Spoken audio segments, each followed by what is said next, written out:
সোফিন্স গম্ভীর ছাড়া অচল এই কেকেআর তারকা ক্রিকেটার। তো মরশুমের শুরুতেই ছন্দ হারিয়েছেন। তো আইপিএলের শুরুটা বিশেষভাবে ভালো হয়নি কলকাতা নাইট রাইডার্সের। তো গত মরশুমের চ্যাম্পিয়নরা এবার মরশুমের প্রথম ম্যাচেই ধাক্কা খেয়েছে রয়্যাল চ্যালেঞ্জার ব্যাঙ্গালুরুর বিরুদ্ধে। ঘরের মাঠ ইডেন গার্ডেন্সে হারতে হয়েছে 7 উইকেটের বিশাল ব্যবধানে। তো দ্বিতীয় ম্যাচেই ঘুরে দাঁড়ানোর আভাস মিলেছিল রাজস্থান রয়্যালসের বিরুদ্ধে, কিন্তু তৃতীয় ম্যাচে মুম্বাই ইন্ডিয়ান্সের বিরুদ্ধে ওয়াংখেড়ে স্টেডিয়ামে 8 উইকেটের ব্যবধানে বিশাল পরাজয় তাদেরকে ছিটকে দিয়েছে লিগ টেবিলের নিচের দিকে। তো ডিফেন্ডিং চ্যাম্পিয়ন এই অধপতনের কারণ বিশ্লেষণ করতে গেলে উঠে আসছে নানান ধরনের বিষয়। তো মিচেল স্টার্ক, শ্রেয়াস আয়ার, সল্ট, নীতি রানাদের মতো ম্যাচ উইনারদেরকেই দল বদলে যেমন দায়ী করেছেন অনেকেই, তেমনই অনেকেই মেন্টর গম্ভীরের অনুপস্থিতি চাপে ফেলেছে কলকাতাকে। তো বিশেষ করে গম্ভীরকে ছাড়া কার্যত নির্বিষ হয়ে পড়েছেন সুনীল নারিনের মতো তারকা।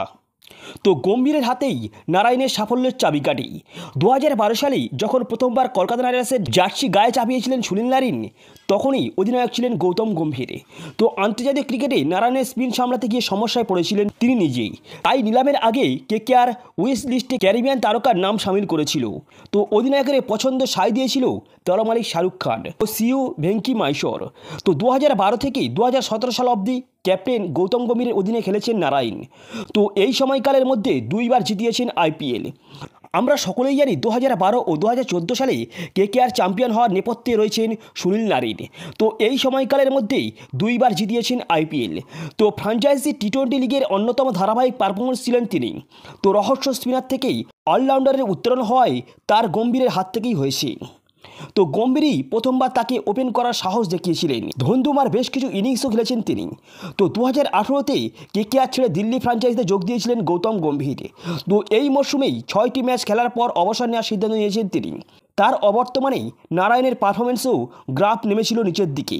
তো বিশেষ করে তার ব্যাটিং দক্ষতায় প্রায় তলিয়েই যেতে বসেছিল। ছাড়তে হয়েছিল ওপেনিং স্লট।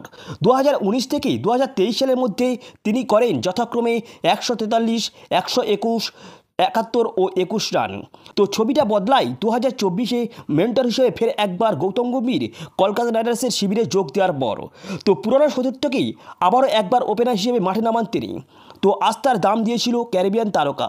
তো ফিল সল্টের সাথে তার জুটি ত্রাসের সঞ্চার করেছিল প্রতিপক্ষের মনে।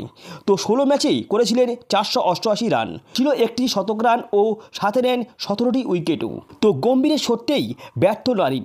তো 2024-এ কলকাতা নাইট রাইডার্সকে আইপিএল জিতিয়ে সরে গিয়েছেন গৌতম গম্ভীর। তো মেন্টর পদে ধরে রাখতে তাকে নাকি ব্ল্যাঙ্ক চেকের প্রস্তাবও দিয়েছিল শাহরুখ খান, কিন্তু টিম ইন্ডিয়ার হেড কোচের ডাক উপেক্ষা করতে পারেননি তিনি। তো বসেছেন রোহিত বিরাটদের কোচের হট সিটেই। গম্ভীর সরতেই ফের একবার ভাঁটা পড়েছে নারায়ণের পারফরমেন্সেই।